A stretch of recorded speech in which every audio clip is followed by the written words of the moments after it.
afternoon, everyone. I'm delighted you're here. I'm Liz Cohen. I'm Dean of the Radcliffe Institute for Advanced Study, and I'm happy to welcome you to the annual Julia S. Phelps Lecture in the Arts and Humanities.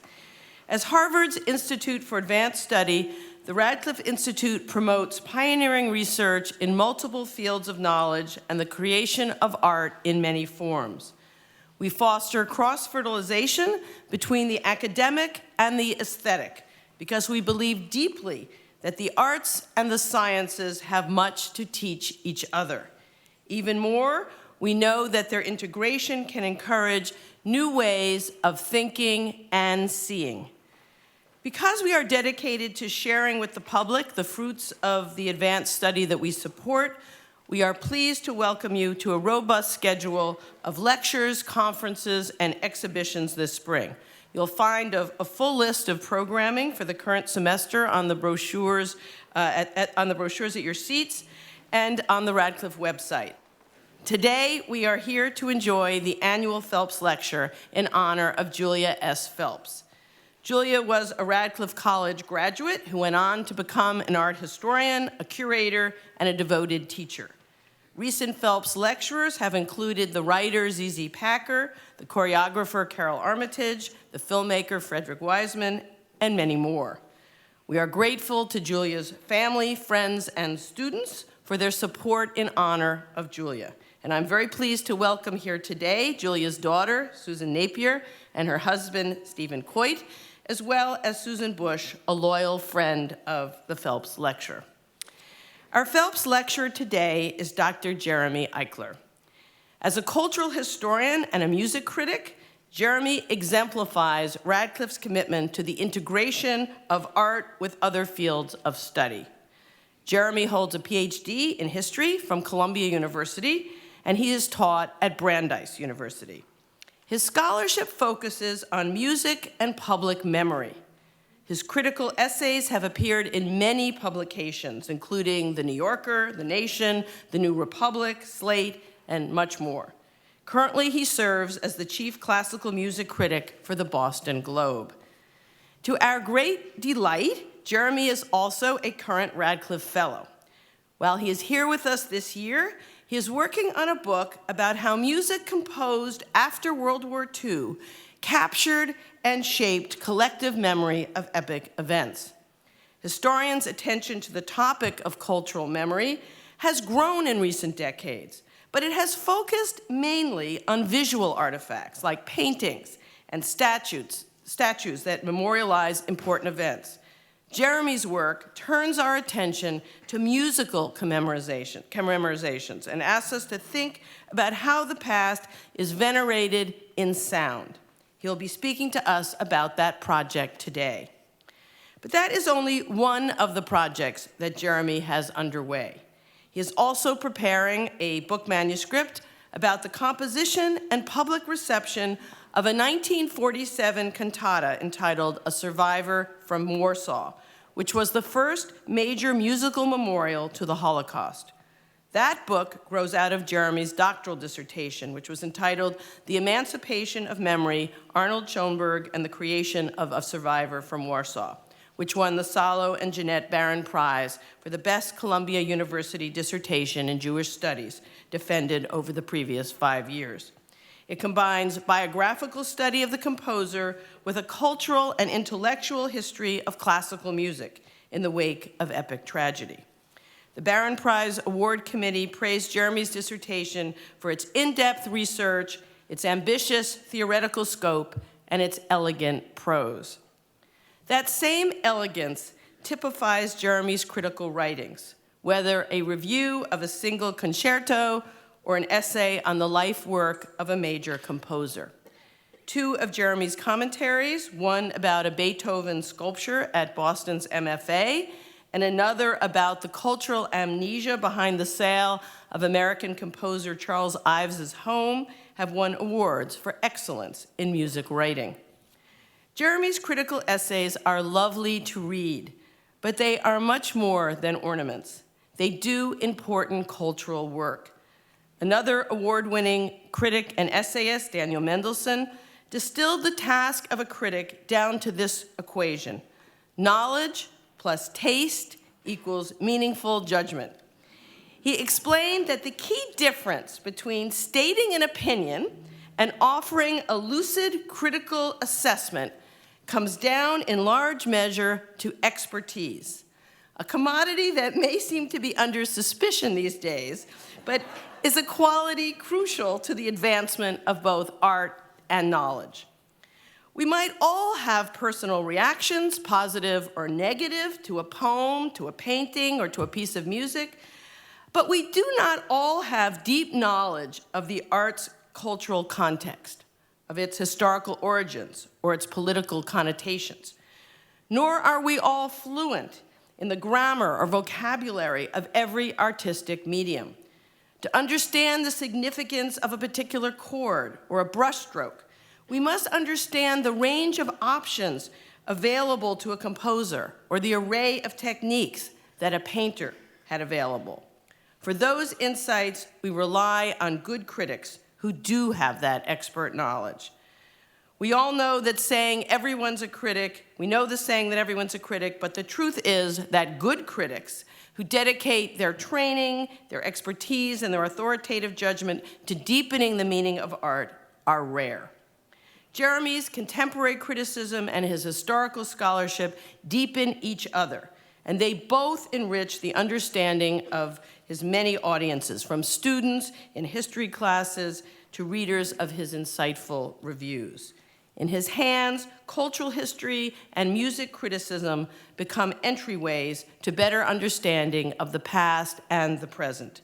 And that is why I am so pleased to have Jeremy here at Radcliffe this year and with us today. Now, please join me in welcoming Jeremy Eichler.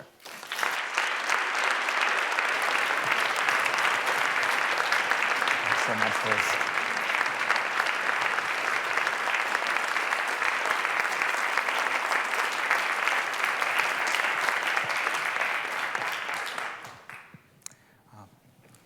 Thank you so much to all of you for being here today. Thank you to Dean Liz Cohen for that lovely and incredibly generous introduction. I also want to thank Judy Vishniak, the guiding light, I think we could say, of the Radcliffe Fellowship. I want to thank my fellow fellows, many of whom are here today, who have made the year so rewarding on every level. And I'd also like to thank the Radcliffe staff who have made the year possible on every level. I'd also like to acknowledge my intrepid quartet of research partners, undergrads at Harvard who have been doing such great work helping me with my project all year long. Their names are Caroline Boyce, Dominique Kim, Stefan Paul, and Andy Troska. And finally, our special gratitude today to the family of Julia Phelps for making today's lecture possible. On June 19th, 1947, the New York Times had some important news to share.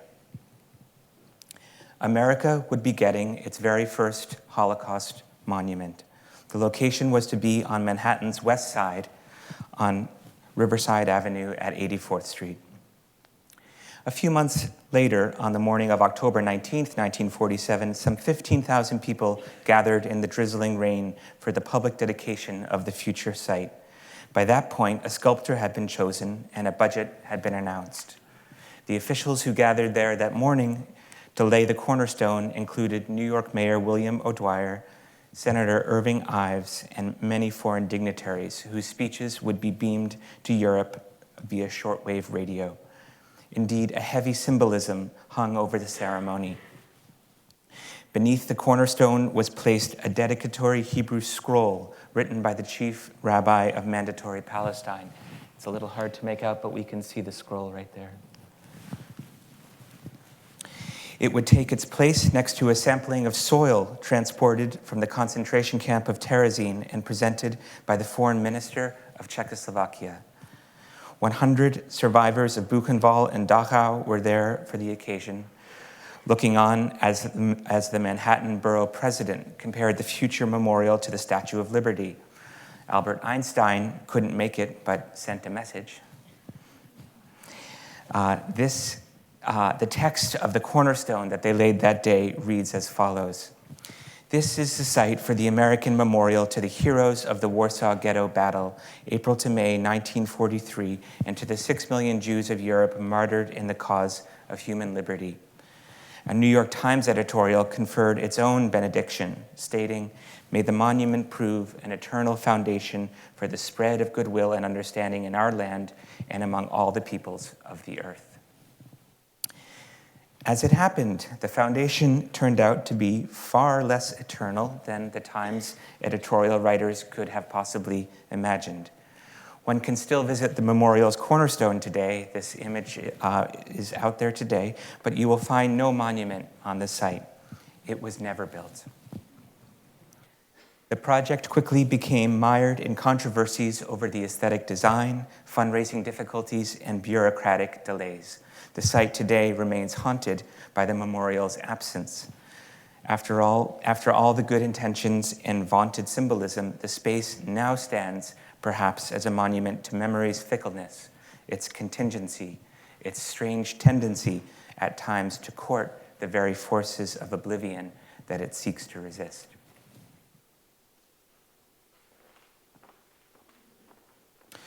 The Holocaust has been likened to an earthquake that shattered all the instruments intended to record it.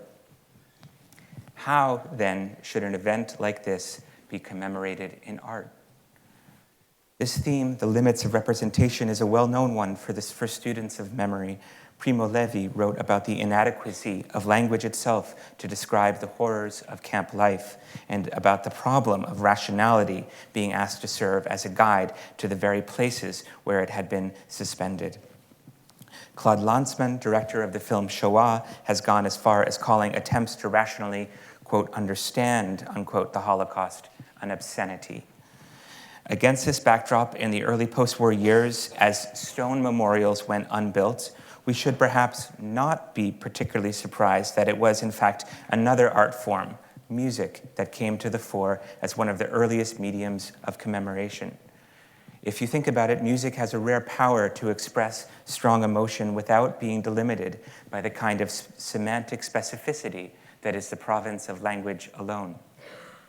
It also is not limited by the visual clarity that we associate with, for instance, photography. Since the era of the Romantics, various writers have found this aspect of music to be a kind of catnip for the literary imagination. Thomas Mann, for one, described this phenomenon as, quote, the spoken unspokenness given to music alone. Rilke wrote of music as, quote, the language where languages end. And so let's clarify some chronology. Before Mayor Dwyer announced a memorial that would never arrive, before the Diary of Anne Frank had been translated into any other language, before the first book of survivor testimony had been published in the United States, before Alain Resnais's pioneering documentary Night and Fog, and long before Adorno's often quoted statement on the impossibility of poetry after Auschwitz, the composer Arnold Schoenberg, who had spent the war years in exile in Los Angeles, wrote a 7-minute cantata called A Survivor from Warsaw. It became one of the first major works of commemorative art in any medium. We may think of sound as the most slippery, evanescent, ever-vanishing medium of all, but in its way, as these examples show, sonic memory can prove more durable than that of stone. The connection between music and memory might seem at first blush to be so numerous and varied as to elude our grasp. The character Swan, in Proust's Remembrance of Things Past, is greeted with a flood of personal memories linked to a little phrase in a violin sonata by the fictional composer Van Toy. And similarly, most listeners can attest in their own lives to music's ability to trigger personal reflections, upwellings of what Bergson called mémoire involontaire, involuntary memory. In fact, this linkage has proven to be so robust that iPods with personalized playlists are now increasingly being used in the treatment for patients with Alzheimer's and dementia as a way of excavating troves of personal memories that have otherwise slipped beyond recall. The role of concert music as a medium of civic commemoration may be equally accepted on an intuitive level. Only 4 months after the attack of September 11th, the New York Philharmonic contacted the American composer John Adams to commemorate to commission a memorial work, the commission that became Adams on the Transmigration of Souls. It was subsequently premiered on the one-year anniversary of the attacks. In his memoirs, Adams describes reacting to the request with hesitation, given the enormity of the task, but also with a full understanding of music's critical role in this manner. Historically and in the present, someone, he realized, needed to write this work. And yet, despite our widely held notions of these supposedly natural linkages between music and memory, music and commemoration, the subject has received surprisingly little attention from scholars. Indeed, despite its status as a pioneering exemplar of the genre, you won't find A Survivor from Warsaw even mentioned in many histories of post-war memory, and across a wide range of scholarship in this area, examining Holocaust memory through the prism of literature, film, architectural monuments, even pop culture, one scarcely finds concert music mentioned at all. In our time today, I'd like to pose a set of questions that has informed my project this year at the Radcliffe Institute, and I'd like to at least gesture in the direction of some preliminary answers. I'd also like to share with you some musical examples, and along the way, I will try to be addressing the question, a series of questions. What is lost when we fail to consider sound as a carrier of meaning about the past? Why is music, in fact, particularly effective as a medium of cultural memory, capable of powerfully conveying personal and national narratives about war, rupture, and displacement? How do monuments in sound do their work differently from their sibling monuments in stone? And on an experiential, sensorial level, how do oral and visual encounters with memory art differ from each other? That is, memory perceived through our ears versus that which is perceived through our eyes. How, in short, has the wartime past been inscribed in sound? And what does it mean to cultivate new ways of hearing these works precisely at our current moment, that is, as the generation that lived through the reality to which this music bears testament is itself fading into history? So those are some questions to keep in the back of our minds as we proceed. We may explore a few offshoots and alleyways along the way, but that's okay as well. As a friend of mine likes to say, digression is the sunshine of narrative. Arnold Schoenberg was born into a Viennese Jewish family in 1874. He is, of course, both revered and reviled to this day for his place as a forefather of musical modernism, the composer who, in his words, emancipated dissonance, and in so doing, severed music's link with the system of tonal organization that had governed the art form since the Baroque era. And yet, years before his invention of his signature 12-tone method of composition in 1921, Schoenberg had staked out his own radical position on a subject perhaps even more fundamental to music than its harmonic language, the ethical purpose of music. The art of the future, he felt strongly, should not strive to be beautiful, it should strive to be true. Art, he wrote in 1911, is the cry of distress uttered by those who experience firsthand the fate of mankind.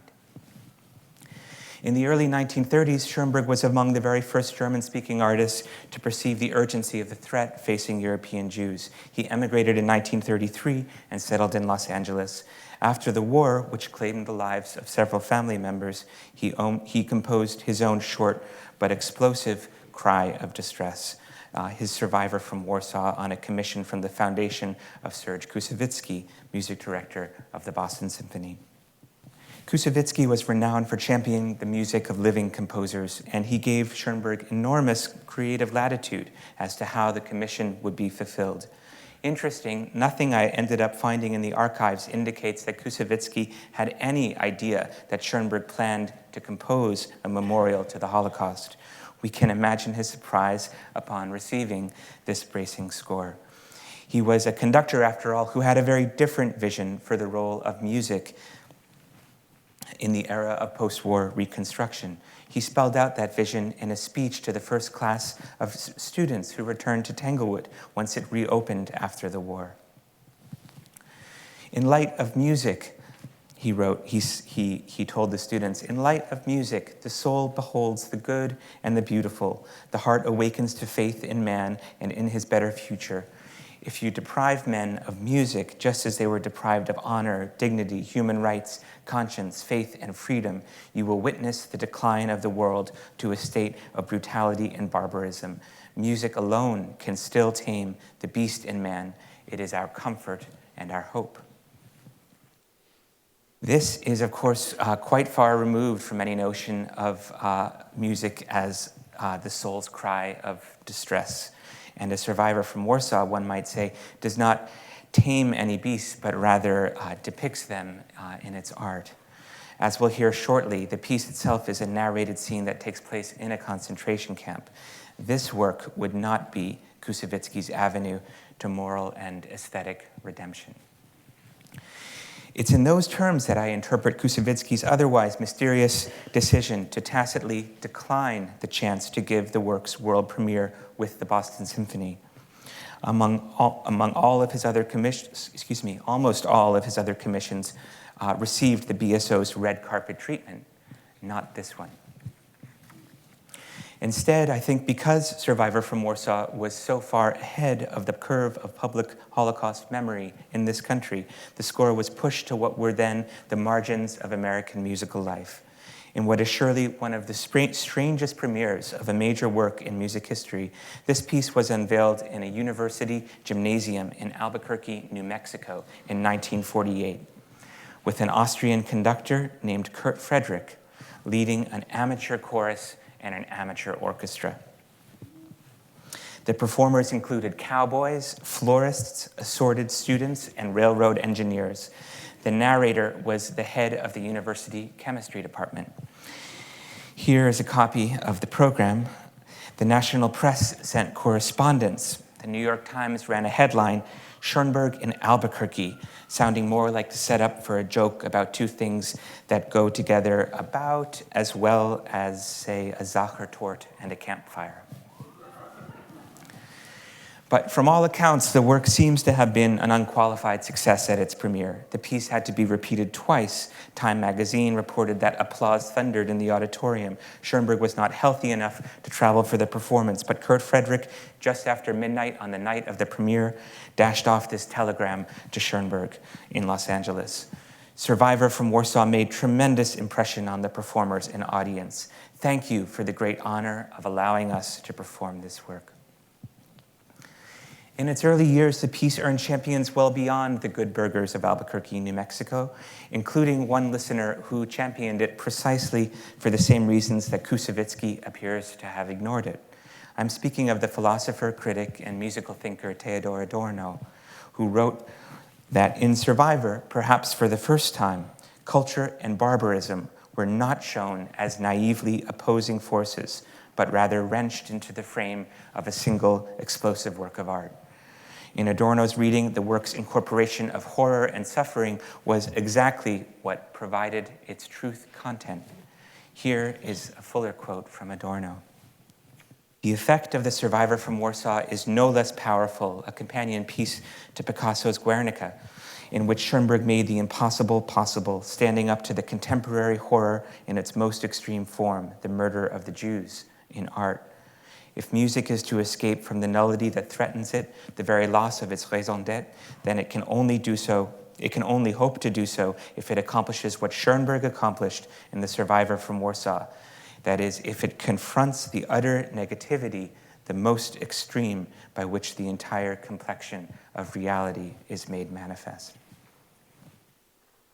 To put his comment in anecdotal form, I'll mention that in a different essay on Schoenberg, Adorno recalls the memorable story about Picasso's famous depiction of wartime slaughter.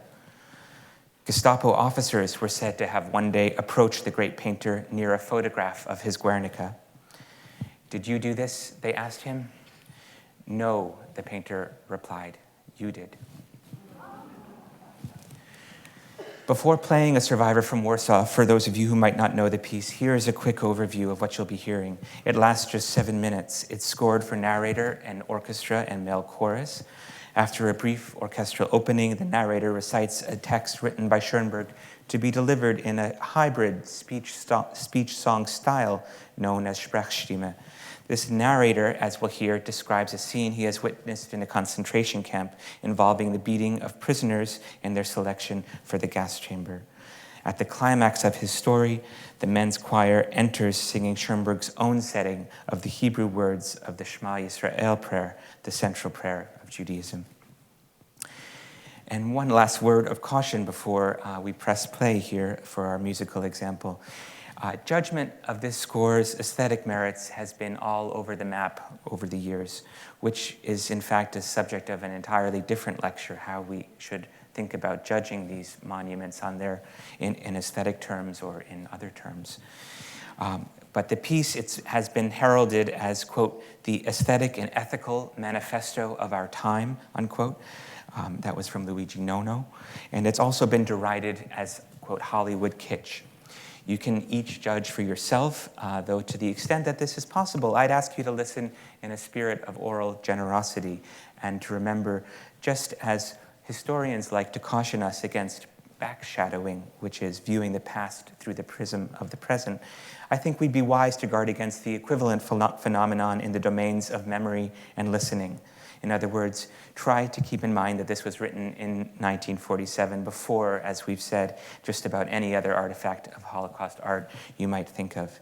If you'd like, you can picture yourself sitting in the Carlisle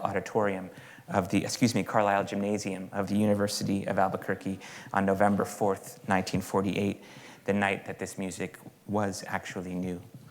I'll put the text up here for us to follow as we read, and here is the piece that they heard that night.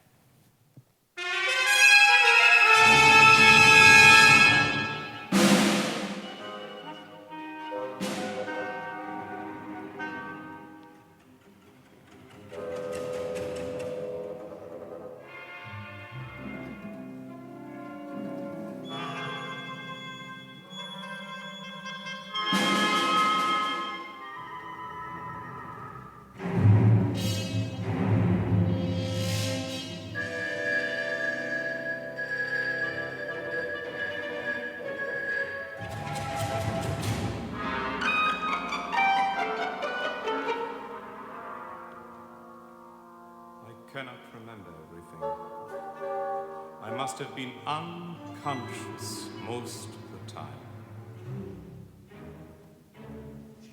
I remember only the grandiose moment when they all started to sing as if prearranged. The old prayer they had neglected for so many years. The forgotten creed.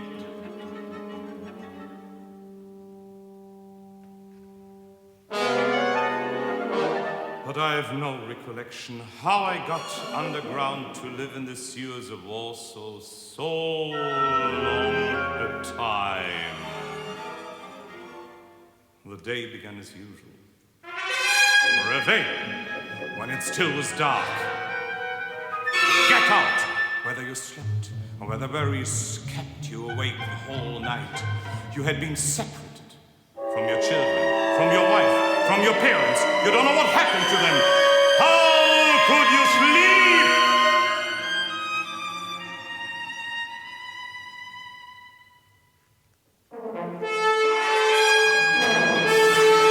They bolted again. Get out! The sergeant will be furious. They came out, some very slow. The old ones, the sick. Some was nervous agility. They fear the sun. They hurry as much as they can. In vain. Much too much noise. Much too much commotion. And not fast enough. The Feldwebel shouts. Achtung! Stillgestanden! Na wird's mal! Oder soll ich mit dem Gewehrkolben nachhelfen? Na gut, wenn ihr es durchaus so haben wollt. The sergeant and his subordinates hit everyone.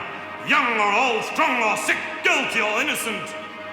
It was painful to hear the groaning and mourning.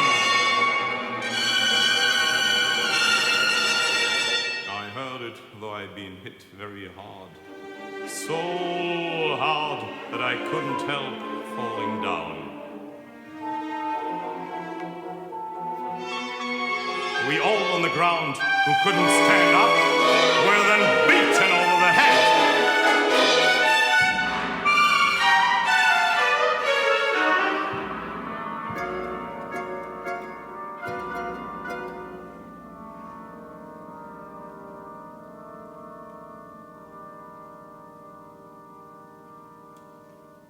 I must have been unconscious. The next thing I knew was a soldier saying, "They are all dead." Whereupon the sergeant ordered to do away with us. There I lay beside, half conscious. It had become very still. Fear and pain. Then I heard the sergeant shouting, "Abzählen!" They started slowly and irregularly. 1, 2, 3, 4. Achtung! The sergeant shouted again. Rascher! Nochmals von vorn anfangen! In einer Minute will ich wissen, wie viel ich zur Gaskammer abliefere! Abzählen! They began again, first slowly. 1, 2, 3, 4. Became faster and faster. So fast that they finally sounded like a stampede of wild horses. And all of a sudden, in the middle of it, they began singing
Philosophers on music, philosophers of music, have written about an intriguing enigma at the heart of the work of music, a kind of ontological fuzziness.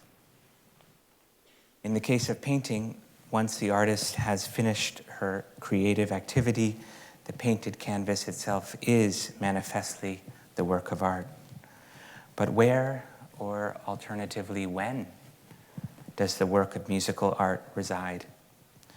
Is a score like this one, or let's say is Beethoven's Ninth Symphony, is it to be found in, is the piece itself to be found in the score of Beethoven's Ninth? Is it located in a particular performance of the symphony in the average of many performances, over time, or perhaps in some Platonic idealized version of the score that lives only in our minds.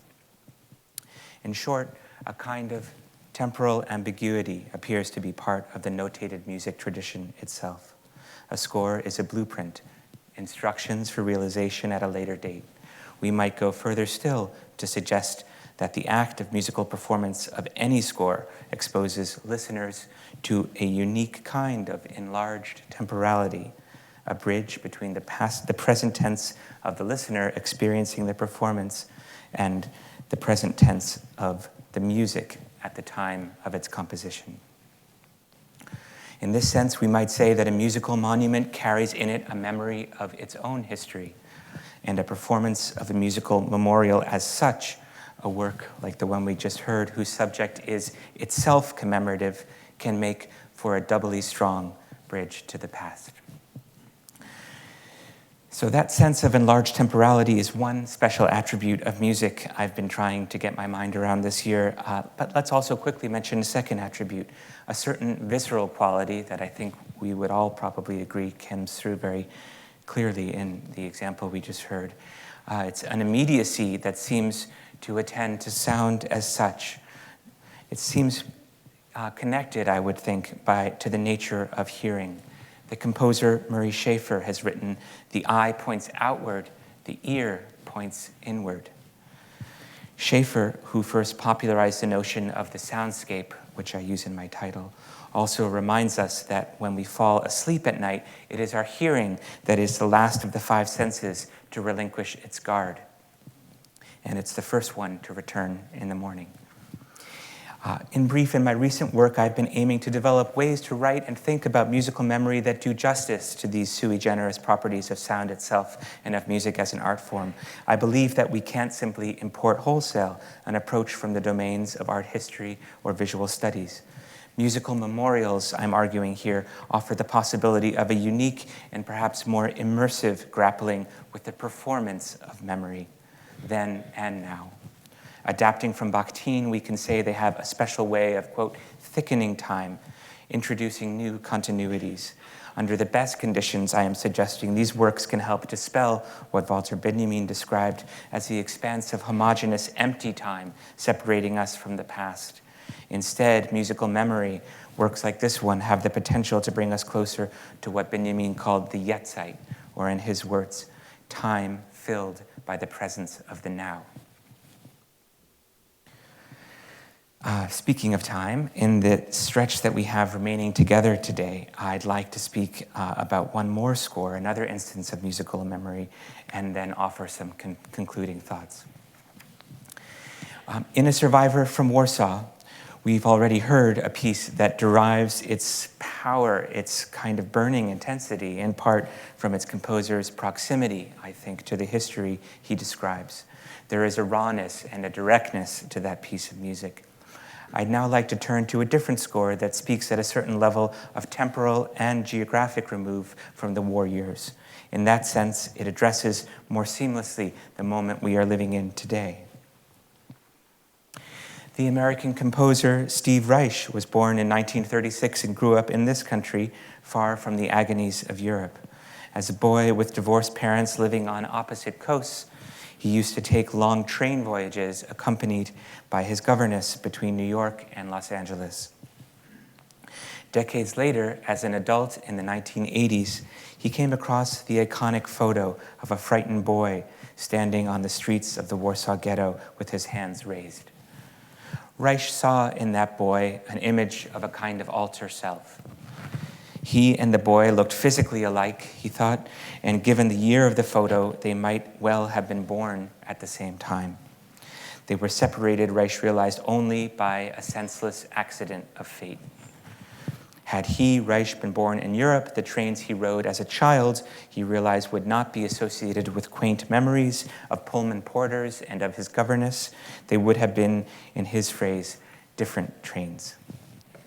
This became the title and the framing conceit of Reich's three-movement work for string quartet and tape that was premiered in 1988. Some of you have surely heard it performed. We'll hear a little bit of the music in a moment.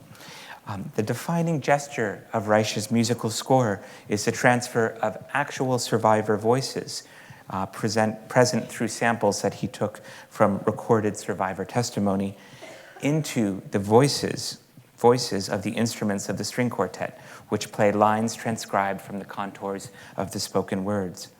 Memory here is quite literally inscribed in sound. It may seem as abstract as I describe it now, but we'll see and hear shortly the technique is actually beautifully simple, and in a way this work embodies another set of themes I've tried to weave through this afternoon's talk. Different Trains is music that dances in that liminal space between spoken and the unspoken, between the flinty precision of language and the watery sensuality of sound. Throughout this piece, there is no narrator, only shards of disconnected speech, tiny slivers of language that, with a kind of metonymic virtuosity, become all that is required at this late date to summon the enormity of the tragedy. In this brief excerpt, we'll hear a survivor named Rachela say a few simple words and phrases. 1940, she says. Then later, on my birthday. Then later again, the Germans walked in. We will hear a viola or at times a cello tracing the rise and fall of Rachela's voice and then picking up the resulting melodic line shorn of its words. We'll also, I will warn you, hear Reich's use of sirens. Let's have a listen. Here is the first 2 minutes of the second movement of Different Trains. 1940. 1940. 1940.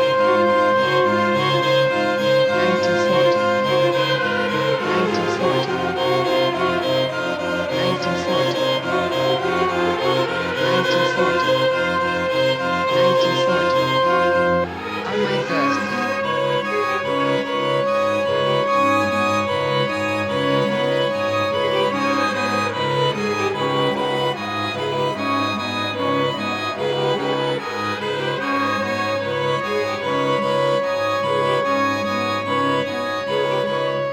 The Germans walked in.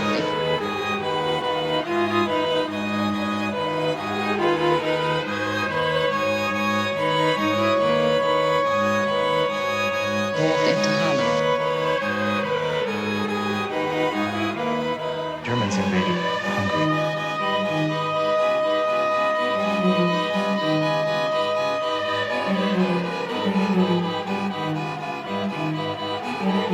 I was in second grade.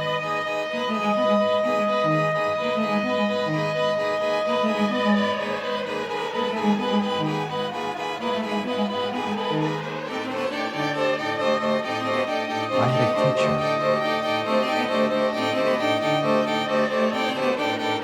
teacher. A tall man. His head was completely plastered smooth. A tall man. His head was completely plastered smooth. A tall man. He said, "Black crows." Black crows, he said, "Black crows invaded our country." He said, "Black crows invaded our country many years ago." And he pointed right at me. Pointed right at me.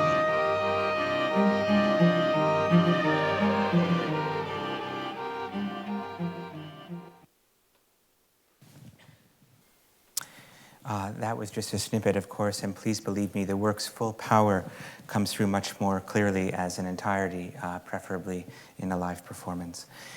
This was enough, though, I hope, to give you a sense of the ways in which the score actually furnishes more than just a potent listening experience.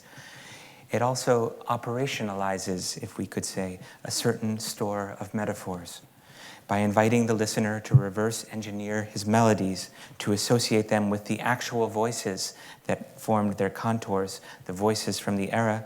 Reich makes overwhelmingly tactile the ways in which the past is always conferring its shape on the present, and then, like the voices, taking its leave. At the same time, this piece wants to hold on to the singularity of those voices, those links to actual people. I think it is this documentary specificity that helps the score to avoid the pitfalls of so much other memorial art. And I'm speaking of the cinematic reenactments and memory kitsch that I think can feel pervasive these days and can sometimes threaten to numb the senses. Reich's Different Trains ultimately makes palpable the ways in which the past we are discussing tonight oscillates between the spoken and the unspoken. It also, I think, resonates with our contemporary moment when the actual living memory of the Holocaust is receding and a generation who experienced it directly continues to fade. Like Reich's sampled voices, their memories now leave cultural traces that in turn shape the contours and cadences of our own.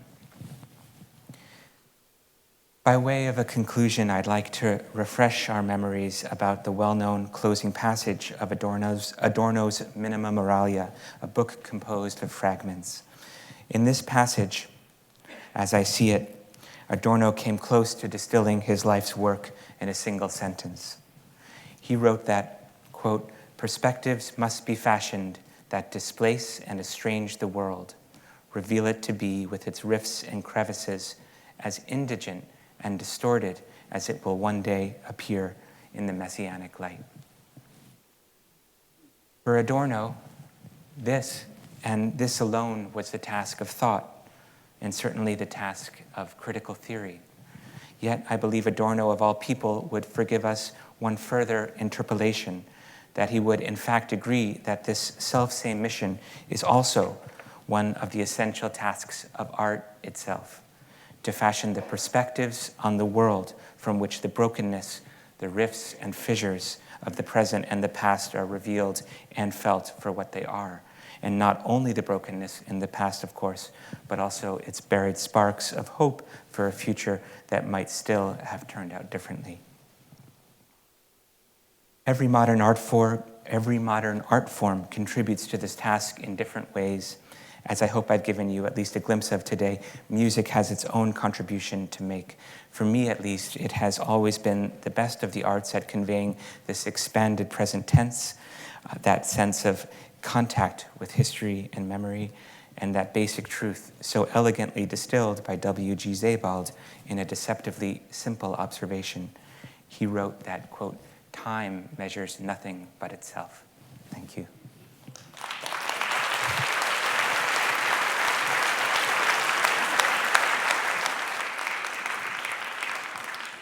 I'm a professor emeritus of English at Nichols College, and yes, I've just been reading a lot of Baudelaire's critiques, and I noticed that both of the pieces that you played to us have words with them, and the Guernica did not have words associated with it, but it was not realism. So the imagination of the listener could be set free to imagine.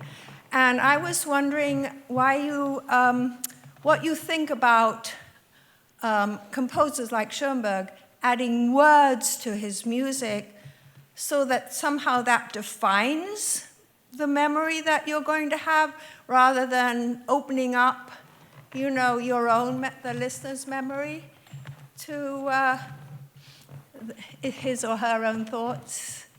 Yeah, absolutely. It's a great point. We spoke about all those semantic tricks that abstract music can play, and then I went ahead and played you two excerpts with words. The short answer is that I think there are really effective musical memorials in both of those types, both of those genres. In the book project that I'm working on, I hope to spend some time writing and thinking about Strauss's Metamorphosen, which is a strictly instrumental work that was written shortly after the war and is heard by many as a kind of memorial to the destruction of German culture. I think that what I tried to bring out also in the Reich was that the words, I don't personally feel actually that the words in the Reich really guide us into any particular narrative, because they don't actually tell a story. But what they do, as I was trying to say, was that they anchor the piece in the actual documentary details, the actual voices of the people who lived through that era, and at the same time abstract from them with the musical lines that he derives from their voices. And so I think in that way it's a perfect memorial for this particular moment when we are right there on the threshold between what sometimes gets called communicative memory, telling stories, and cultural memory preserved through art and other things. Yeah. Hi, my name's Julie Rowine, and your discussion of different trains threw me back into my own musical memory. I was at the performance that the Kronos Quartet did here in Cambridge when they were first touring it. I was in my late 20s. I was a composition student with a group of friends who were not professional musicians, but we all went and did lots of cool cultural stuff together. And all of my friends were Jewish. And two of them, although I didn't know it at the time, were children of survivors. We didn't know what was on the program, and so this piece came as a surprise to everyone.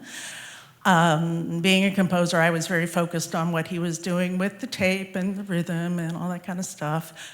And we had, I think, one of the longest and most passionate discussions after this concert among my friends I experienced with that group. And looking back, my two friends whose parents had survived the camps were the ones who were most angry about this piece. They found it utterly insulting, they found it trivializing, and they hated the fragmentation of the text. And just now it was making me wonder about the space between memorializing and experiencing. And I wondered if you might say a little about that. It's a great question, and that's a big subject, of course. I quoted from Adorno's very affirmative embrace of Survivor from Warsaw as a piece that reflected and incorporated the barbarism of the times into the frame of the artwork, like the Picasso's Guernica. What I didn't quote from is some of the later opinions he had of the work. He was around for long enough after the war to reconsider his opinions. And wrote really interestingly in the 1960s a kind of second thoughts on Survivor from Warsaw, and spoke in particular about a certain aporia, he called it, that exists in Survivor from Warsaw between acknowledging the victims of the war, the victims of the Holocaust, their barbarism, the violence that was done to them, on the one hand, but also being careful not to instrumentalize their memories, to use them for the purpose of somehow possibly entertaining an audience or giving them pleasure, because of course at the end of the day this was a tragedy for which there is no redemption, there was only death. And so this question he raises of he says something along the lines that no work of art that ignores the victims can possibly be of credit or of value in this context, and at the same time, no work of art that exploits their memories should be allowed to stand as well. So for him, that was the aporia in which all memory art stands, and I do think of that as a kind of a guiding framework for thinking about all of our writing and responses and engagement with these works. I think that for different people, they will draw that line differently, and even the line perhaps seems different at different points of remove from when the work was written, and as we ourselves change and grow older, I would wonder what your friends might feel about different trains now, but I think those are some very good points. Thank you for your comment. I'm Dan Wickler. I'm a professor at the School of Public Health. I have a brief observation and then a question. Many years ago, I read Perfect Pitch, memoir by a musical lexicographer by Nicholas Slonimsky.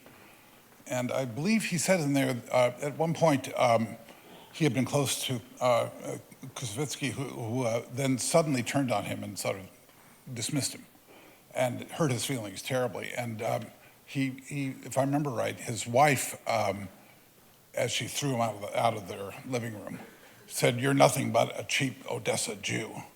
And Slonimsky's thought to himself as he walked away, but Koussevitzky is an Odessa Jew too. And I know that Koussevitzky had converted to Christianity either as a teenager or as a young man, and was buried in a Christian graveyard, and I wonder if there's some problems there that might help to explain why he didn't play the Schoenberg. The question is this, you mentioned René's movie, Night and Fog, which I've seen more times than I can count. One striking thing about that movie is the score. It's by Hans Eisler. And when I first heard the score, I thought, this is wildly inappropriate. It's not a dirge, or it's not even, it doesn't sound sad. It's a kind of almost perky score. Its mood changes from moment to moment. But if I heard that thing in a concert, without being told that it was written for the Night and Fog, I would never have dreamed it. But over time, as I've watched that film over and over and heard that music, it's come to me to seem the absolutely perfect music for that movie. And I almost can't imagine the movie without it. And I don't know whether it's my brain making this up or whether there's something in the music that he somehow had figured out. And despite the fact that it seems so completely different in tone, I wonder if you have any thoughts on that. Yeah, so it's Hans Eisler, the composer of that score, was a student of Arnold Schoenberg's. He had, after A Survivor from Warsaw was written, Eisler had comments in a lecture or a published article in which he said that Schoenberg was the quintessential composer of fear, and that his genius was in the fact that he understood the meaning of aerial bombardment and the meaning of the gas chambers back at a time when the world was still safe for the man in the street.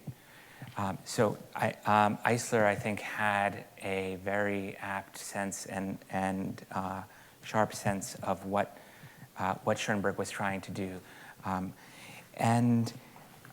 As for that film, I mean, I think it's interesting. Familiarity sometimes breeds contempt, and also, of course, sometimes love. When it comes to music, I thought also during your comment about some of the ideas Philip Glass sometimes brings up when he talks about his own film music, and the idea of score's purpose not to necessarily create an auditory analog, a sonic kind of mirror to the action that you're seeing in the film, but rather to open up a sense of space, almost a sense of distance between the music and the action, within which we as viewers, or the individual self, can appreciate what's being offered to maximum effect. I don't know, obviously Eisler had not read Philip Glass when doing, and Philip Glass had not written those things yet. But those are a few thoughts and responses to your comment. Thank you. Thank you. Hello, I'm Alexandra Kramer. I'm an assistant professor of Polish from the Slavic department here at Harvard.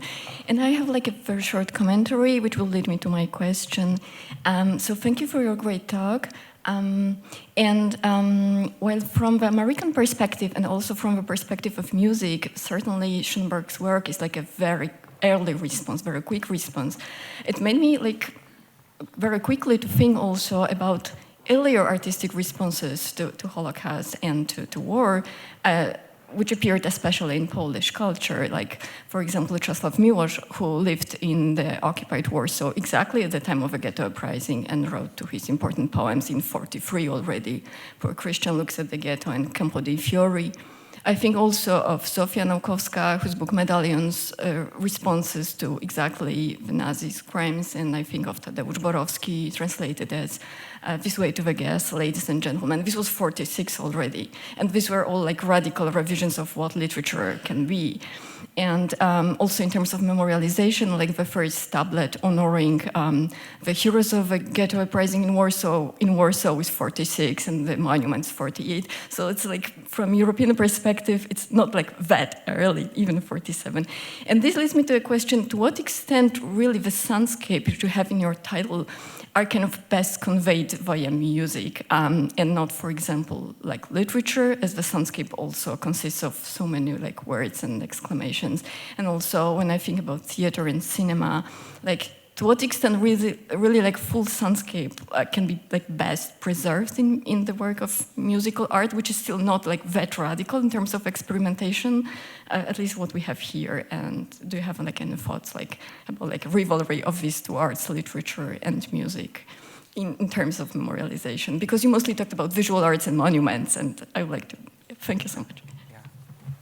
Thank you for the question, and I would never like to think about a rivalry between literature and music as regards memory art, and I would hope that we wouldn't have to choose. It does seem like in my own work with some of these pieces, and generally as a critic, I've often tried to read music and literature, or music and other arts, in the image of each other as a helpful way to write and to think and to make sense of what was being done by these artists who are all breathing the same air. The idea of the soundscape in the title, again, comes from Murray Schafer, and I hadn't been thinking about it as kind of having anyone appointed to sort of check the passport of the art form at the border, if you understand. I would be happy to think more about literature's place in the soundscape. For me, it was just a way of distilling this idea of auditory memory and of getting at some of these issues of sound specificity. I have in my work already written a whole chapter on the way stone monuments differ from monuments in sound, and it's a great idea. Perhaps it would be really helpful and instructive to think through in a systematic way how memorials in literature and words also might differ from memorials in sound. Thank you for your comment. My name is Donald Tipper. I'm a retired professor from the University of Massachusetts Medical School. And I had a question relating to a somewhat more universal consequence of warfare, and that is the effect on children. That happens wherever it is, whatever country. The young are always those who suffer terribly. I was 4 years old when war was declared in the United Kingdom in 1939, and I can remember it very well. But there are certain things that bring back memories. Of course, odors are the most direct things that bring back memories to almost everybody, but sound is probably next. And for a child who lived in a country which was not invaded, but which was bombarded, the sound that is most provocative is the sound of the air raid warning sound, just a siren going up and down. That was actually part of the background music in the Koussevitzky, I think it was. And I'm surprised that there are not more references to that kind of influence of sound within the music that tries to reflect the experiences of warfare. Of course, explosions and that sort of thing, everybody can expect that, but something that has more to do with everybody's experience, because not everybody is directly affected by such events, but the fear is universal. I don't know what you can say about that, but I just thought it was worth discussing. Thank you for your observation. There were so many musical memorials I didn't get to speak about today because we had a short amount of time. One of them, of course, is Britain's War Requiem, which was written in response to the 1940 bombing of the Coventry Cathedral in the UK. And incidentally, the code name the Nazi code name for that bombing operation was Moonlight Sonata. There are other memorials, not necessarily the Britain, but other ones. For example, there's a piece written called Threnody for the Victims of Hiroshima. There are all kinds of memorials that do try to take a more naturalistic approach to depicting what is the actual auditory landscape, soundscape of war, with samples and other things.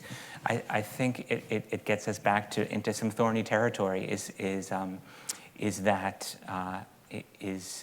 that kind of direct literalness, if you will, transcribing the wartime acoustic? Is that going to be the most effective medium of commemoration?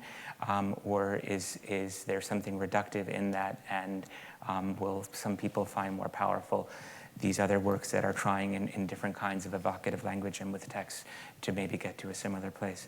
But it's a really good point, and it reminds me to emphasize to you all just how we've got to hear obviously a very small range of musical memorials today.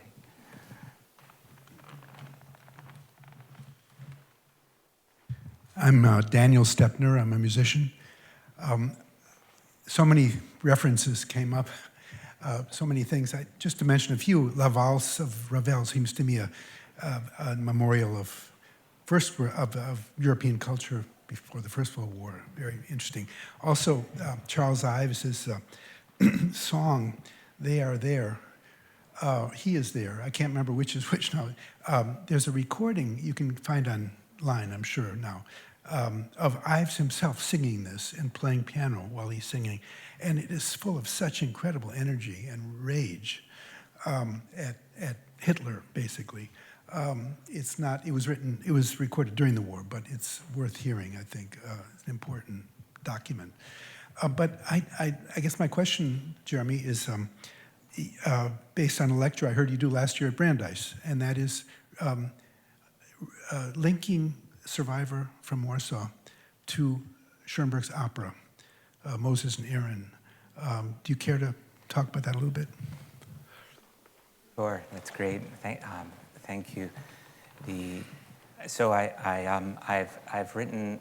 It's strange to say, but I've written a full-page manuscript about those 7 minutes of music that we heard, and one aspect of what Mr. Stepner is referring to is that I spend a lot of time talking about Schoenberg's opera Moses and Aaron, which was the last major work he completed while still living in Germany before fleeing to the United States. It's a biblically themed opera. It has 2 acts that were written and a third that was never completed. There's a lot to say about that, and we're basically out of time. So I'm just going to try to distill a kernel or two. I think it was Schoenberg's daughter Nuria who first referenced in passing this idea that perhaps Survivor from Warsaw should be thought of as the third act of Moses and Aaron. And this is I found a very provocative and suggestive line of thinking, and one that I ended up picking up in that longer work and drawing out a lot of these connections. I think that the reason that Schoenberg could not complete Moses and Aaron, and it's my own personal theory, is that the work itself was this kind of final Herculean attempt to hold in tension these, and really to reconcile these forces of Jewishness and Germanness that were so definitive for him over the course of his life up to that point. And of course, when he tried to return to the work in exile, the very idea of that reconciliation of Germanness and Jewishness had itself been sort of, we can say, I guess, shipwrecked by history. So there's a lot of connection between Moses and Aaron and Survivor, and it would be fun to talk about that with you all some other time. Thank you.